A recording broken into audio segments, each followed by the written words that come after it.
ये मनाजिर मैं आपको दिखा रहा हूँ नाज़िमाबाद बोर्ड ऑफिस के सामने, जहाँ घोड़े का मुजस्मा है। अमूमन घोड़े के मुजस्मे इसलिए नस्ब किए जाते हैं क्योंकि ये पावर विक्ट्री की अक्कासी करते हैं। हफ्ते के रोज़ सऊदी अरब में सऊदी कप टूर्नामेंट भी मुनक्किद हुआ था किंग अब्दुल अज़ीज़ के रेस कोर्स रियाद में, जिस रेस का इनाम $20 मिलियन था। घोड़े ज़्यादातर अमीर लोग ही पालते हैं या घोड़े टांगे के तौर पर इस्तेमाल किए जाते हैं। यह घोड़े का मुजस्मा रेंजर्स चौकी के सामने बनाया गया है। बज़ाहिर तो ये घोड़े का मुजस्मा है, लेकिन यही मुजस्मा कराची के लोगों को एक बहुत ख़ास मैसेज दे रहा है, ताकत और जीत के लिए जद्दोजहद का।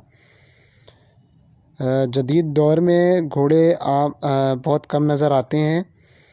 शाही ख़ानदान की ये सवारी होती है, लेकिन अभी जो घोड़े के शौकीन हैं वो अभी भी घोड़े पालते हैं।